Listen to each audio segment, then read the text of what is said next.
Have you ever stopped and asked yourself why we have so many things around us, yet still feel like something essential is missing? Modern life is a never-ending race to chase the word more. More money, more success, more possessions. We believe that having more equals happiness, but don't you see? That race only brings us more chaos. Chaos in our homes, chaos in our minds. I was once caught in that spiral. My house was filled with things I might need someday. My schedule was packed with important meetings, and my mind was weighed down with invisible worries.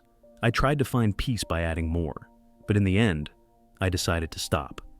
I decided to stop chasing happiness and instead start subtracting. I gave myself a simple challenge, built on the timeless Japanese principles of living, 7 days of practicing Japanese minimalism. This isn't a story about coldly throwing things away. It's a story about the art of letting go to free your mind. Minimalism isn't the goal. It's the tool that helps you find clarity and inner peace. And that's why this philosophy has endured for centuries in the land of the rising sun. In this video, I'll share the map I've walked through. Each day follows a specific Japanese concept, from Danshari, the art of letting go, to declutter your physical space, to Ikigai, the reason for being, to clarify your spiritual purpose. And I'll show you how this 7-day journey made me happier, lighter, and helped me rediscover the mental clarity I'd lost through years of accumulation. Get ready, because what you're about to learn isn't just about organizing your home, it's about reorganizing your entire life. Day 1, Danshari, the essential art of letting go. We begin this journey with a concept that sounds simple, yet is the foundation of all profound transformation. Danshari. In Japanese, Danshari is the combination of 3 actions. Dan, refusing unnecessary things that try to enter your life. Sha, discarding unnecessary things that already exist in your home. And Re, living in detachment, free from attachment to material possessions. But Danshari is not just about cleaning your house. It is a mirror one that reflects with precision your relationship with the past. Many of the things you own do not serve the person you are today. They only keep you bound to who you no longer are. A pair of shoes you bought hoping to become more active. A book you plan to read when you have time. Old gifts that no longer carry emotion, yet are still kept out of obligation. The truth is, chaos doesn't begin when an item is out of place. Chaos begins when we stop asking, why am I keeping this? These objects don't just take up space, they take up the breathing room that should have been there. Think of a drawer you often pass by every day. It's small, silent, but it shelters countless don't know where to put items. Old chargers, sticky notes, nearly empty lipsticks, expired batteries. That drawer, seemingly harmless, is a delicate symbol of procrastination, of unfinished decisions. And today, that's where we begin. From that drawer, the rule for day 1 is simple. Choose any drawer, your desk drawer, your kitchen drawer, or the one filled with miscellaneous items. Open it. Pour everything out. Don't rush to act. Just look at the mess, as if you're observing your own mind from the inside. The next step is the 1-week rule. Only put back the items you've actually used in the past 7 days. Not might need, not will use someday, but have used. For the rest, hold each item in your hand. Gently ask, does this bring me joy? Does it serve my life's purpose right now? If the answer is no, say thank you. Yes. Thank you, like a small ritual. Thank the item for having once served you. And then, let it go. No force, no haste, just place it down and exhale. Modern science gives us clarity on this too. Researchers at UCLA discovered that people who live in cluttered spaces have significantly higher levels of cortisol, the stress hormone. A messy environment can exhaust you without you even realizing why. And when you clean a drawer, you're not just decluttering physically, you're decluttering your mind. When you finish, you'll feel something strange, lightness. Not just because the space is emptier, but because you've sent a signal to your brain that you can take control of your life. Not through grand transformations, but through one small, real action. Danshari doesn't ask you to be perfect. It only asks you to start small, to see that every transformation begins from something profoundly ordinary. That drawer today may just be a wooden box, but it could also be the first door leading you back to clarity. And if your heart feels a little calmer, Remember this: less is not a lack. Less is enough, when what remains has a reason to stay. Day 2, Seiri and Seiton, simplifying digital chaos. If Danshari helps you declutter the physical world, then Seiri and Seiton invite you to extend that minimalism into the invisible realm, the digital space, a place with no dust, no tangled wires, yet capable of exhausting your mind more than any messy room ever could. In Japan's famous 5S system, Seiri means sorting, Seiton means organizing. And what's special is that these two principles are not just for factories or bookshelves. They are keys to purifying your mind in the age of information overload. Look at your phone. It might be the smallest object you carry every day, yet it contains the most stuff: apps, notifications, emails, messages, photos, data, and countless distractions waiting to claim your attention. Seiri teaches us to start by sorting. The digital space is like a river. If not filtered, it becomes muddy and blocks the flow of clarity. Today, open your phone. How many apps do you truly use every day? And how many simply sit there, taking space, waiting for a mindless tap? I did this on a Sunday morning. It was raining. The light through the window was as soft as a white silk curtain. I opened my phone and realized I had more than 70 apps. But when I counted again, I was regularly using only 6. The rest were doors I never walked through. I began deleting, one by one. And strangely, the sense of relief didn't come from the extra storage space, but from the mental space being returned to me. Next came the inbox. Email is not a storage room. It's a flow that needs circulation. Find 3 promotional newsletters you never read and unsubscribe. That's it. No need to delete everything.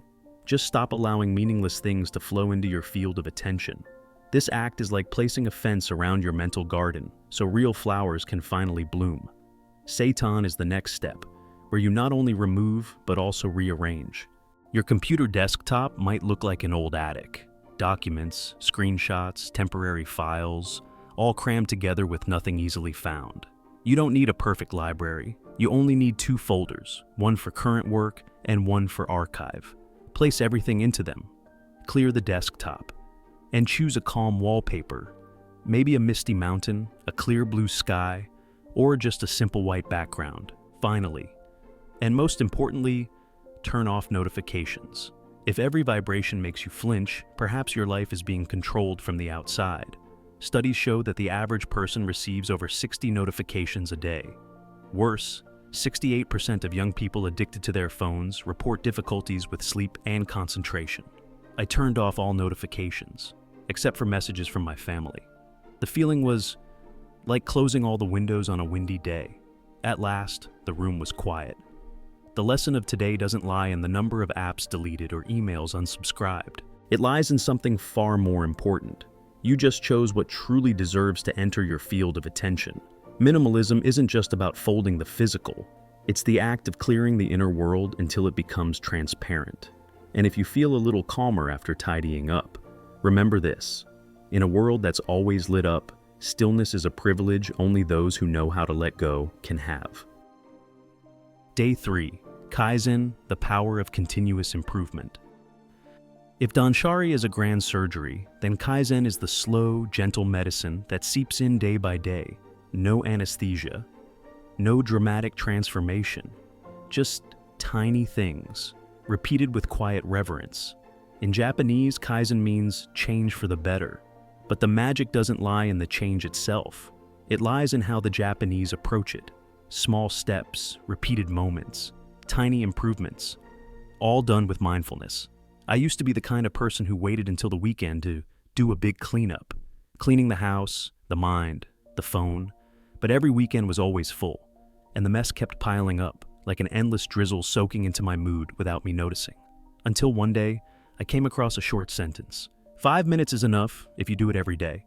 And I started to try, just 5 minutes, every day. 5 minutes before going to bed, I cleaned the sink. Not because anyone would check, but because waking up to the first light shining on a tidy kitchen gave me the feeling I am in control of my life. 5 minutes after work, I wiped my desk clean. I put away the notebook, set down the pen, and folded my earphones neatly. The empty desk felt like a blank sheet of paper, a signal to the brain that said, tomorrow, you can begin again. Kaizen doesn't ask you to be perfect. On the contrary, it tells you, do just enough and do it consistently. No more, no less. And strangely, when you maintain those 5 minutes, something miraculous begins to happen. Your space gets cleaner, your mind gets clearer, and the feeling of achievement doesn't come from doing something grand, but from keeping a promise to yourself. One day I tried applying the 5-minute rule to something harder, clearing my physical mailbox. It was the place I left letters, bills, flyers, and notes. They sat there quietly, but every time I passed by, they felt like a small weight. I set a timer for 5 minutes and began sorting. This goes out. This gets filed. This needs action. When the timer rang, I stopped. It wasn't finished, and that was fine. I'd continue tomorrow. But the most important thing was, that day, I touched my procrastination, and I didn't turn away from it anymore. The philosophy of Kaizen helps you build foundations. It teaches you that maintaining simplicity is the real challenge. Anyone can clean their home in an afternoon of inspiration, but who can keep it from returning to chaos? And then, I began extending the 5-minute rule beyond the physical space. 5 minutes of reading, 5 minutes of meditation, 5 minutes of deep breathing before a meal. No need to force yourself to become a new person. Just each day, quietly, take one small step closer to yourself. As James Clear once wrote, if you make something small enough that you can't fail, you won't need motivation to start. That's what Kaizen is. It doesn't need your effort, only your presence. Today, if you feel like there's too much to change, don't rush. Choose one thing, one small corner, one simple action, and begin your 5 minutes. After all, it's not the fastest one to change who becomes happy. It's the one most patient with themselves. And if today you manage to do just one small thing, smile, because that is the first step for peace to take root. Day 4, Hara Hachi Bu. The 80% principle for every aspect of life. After 3 days of decluttering, reducing, and resetting, you might already feel your living space lighter, your mind clearer. But what if that stillness only lasts a few days, and then fades away? The reason often doesn't lie in what you've let go of, but in what you still allow to come in. The Japanese have an old saying, Hara Hachi Bu. It simply means, eat until you're 80% full. This isn't a dieting tip. It's a philosophy of life, repeated daily by the elders of Okinawa, the land of the longest living people in the world, as a gentle reminder. Science agrees. The stomach needs 20 minutes to signal the brain that it's full. If you stop earlier, not only does your body feel lighter, but you also teach yourself something vital, the art of stopping at the right time. I began applying Hara Hachi Bu, not only to eating, but also to how I shop, consume information, and make decisions every day. At first, it felt like I was limiting myself, but then I realized stopping at 80% isn't about lacking. It's a kind of fullness, intentional and mindful. For example, I once planned to buy a new camera, the latest model, nearly 40 million dong. I watched countless review videos, read every comparison chart. But then I asked myself, does the camera I already own serve 80% of my work? The answer was yes. I decided not to buy it, and the feeling that followed wasn't regret. It was a strange kind of freedom, as if I had just won a small battle with myself. Today you can try something simple. Postpone one shopping decision you're unsure about. Don't erase it from your mind. Just set it down until you're clear whether you truly need it or are just trying to fill an emptiness. Hara Hachi Bu can even apply to your phone. Have you ever scrolled through social media until you felt drained, bored, and unwilling to do anything else? That's when you've consumed beyond 100%. News, images, the lives of others, all pouring in while you forget how to close the door. Instead of waiting until you're exhausted, learn to stop at 80%. Today, try setting a 10-minute timer when you open social media. When it rings, close the app. No matter what you're in the middle of, you might feel a little incomplete at first, but soon you'll feel light, as if you've quietly stepped away from a noisy crowd without needing anyone's permission. The 80% rule doesn't ask you to sacrifice joy. It simply reminds you, don't go too far beyond enough. Enough to feel satisfied, enough to feel content, enough to leave space between one act of consumption and the next. The lesson today is this: happiness doesn't come when you have everything. It comes when you know how to stop, even when you could have more. When you stop at 80%, you create a safety margin for yourself. The remaining 20% is room for gratitude, for calm, for the ability to listen inward. And if it feels difficult, just remember, the difference between enough and excess is only 20%, but the difference in the quality of your life can be 100%. Day 5, Wabi-Sabi, Finding Beauty in Imperfection. There's a very special moment you'll reach on the minimalist journey. It's not when you throw away the last thing. It's when you sit down, look at what remains, and smile. That's when you realize you don't need more. You just need to love what you already have. Wabi-Sabi is the name of that moment. It's a Japanese philosophy of life, as light as the morning breeze, yet able to quiet a racing mind. It teaches that beauty doesn't live in perfection. It lives in what's old, uneven, unfinished, if we look through the eyes of gratitude. I once had a porcelain cup, its rim slightly chipped. At first, I thought of throwing it away, but one afternoon, while washing it under warm water, I paused. That little crack reminded me of an old winter, the first cup of tea I had in the room I just moved into. I didn't throw it away. I placed it on the highest shelf, as a memory, imperfect, yet full of emotion. That is wabi-sabi, like the scratches on a wooden table used for years, like the faded paint on a window kissed too often by sunlight, like the fine lines around the eyes, a map of time no one can ever redraw. When you begin to live with wabi-sabi, you no longer feel ashamed of what's old. You begin to feel warmth in it. You stop replacing. You start preserving. And your living space, once something to renovate, becomes something to cherish. Today, choose one old item in your home. It could be a chair with a scratch, a shirt with worn shoulders, or an old gift from someone dear. Spend a few minutes wiping the dust away, gently, not to renew it, but to care for it. While you clean, remember, what has this item gone through with you? The moves, the tired nights, the sunny mornings. As you do, you'll realize it's no longer an object. It's a piece of memory, alive and tender. Wabi-Sabi also helps you relax into impermanence. If today you spill coffee on the floor or an appointment gets canceled, you don't need to tense up to fix it immediately. Exhale, think. The stain will be wiped, the meeting rescheduled. But you, right now, have the right not to react, the right to soften and observe. This isn't giving up. It's a deep acceptance that life, like that porcelain cup, doesn't need to be perfect to be lovable. The lesson today is this: simplicity, when paired with gratitude, is a form of wealth. You don't need a home like the ones in magazines. You just need a small corner where you feel at peace when you return. You don't need a better version of yourself. You just need to stop comparing and start loving the one sitting here, reading these lines, who has been through so much and is still quietly learning to live more gently each day. Minimalism is letting go of what's unnecessary. Wabi-Sabi is learning to love what remains, even if it's not perfect, even if you're not perfect. But perhaps that's exactly what makes it truly beautiful. Day 6, Kanso, Simplifying Relationships. We often think minimalism is about decluttering the house, removing things, reorganizing the closet. But there is another kind of belonging that takes up just as much space in our lives: relationships, casual conversations, invitations we agree to reluctantly, messages we feel obligated to reply to. And today, you are invited to step into a deeper layer of minimalism, where the space that needs decluttering is your social interactions. In Zen philosophy, Kanso means simplicity, but not monotony or lack. It is intentional minimalism, stripping away the unnecessary layers to return to the essence.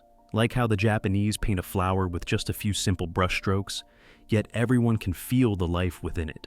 In modern society, we easily fall into a state of over-connected but under-attached. Scrolling every day, we see hundreds of people. Yet sometimes an entire month passes without anyone truly asking, "Are you okay?" Kanso doesn't make you lonely. On the contrary, it helps you stay clear enough to choose who deserves closeness and brave enough to say no to interactions that drain your energy. I once had a week full of invitations: coffee with coworkers, a reunion with old classmates, a meetup with a sports group, all polite and pleasant. Yet, afterwards I came home feeling exhausted. Not because anyone hurt me, but because I didn't give myself a free evening, a moment to breathe slowly. From then on, I started practicing no, gently but firmly. I didn't make excuses. I simply said, I appreciate the invitation, but this week I need time for myself. And you know what happened? No one got upset. Some even said, I've been needing that too. That's when I understood. Saying no to what isn't necessary is saying yes to yourself. You can try that today. Look at your schedule. Is there something you were about to do only out of politeness? If yes, allow yourself to decline. No guilt, no long explanation, just one kind and honest no. And then turn to social media. Even though you deleted apps on day 2, you may still be following people who drain you without you noticing. It could be an old friend who constantly flaunts success, an account you don't even remember why you followed, a news page that leaves you feeling lacking every time you scroll. You don't need to unfriend them, just mute.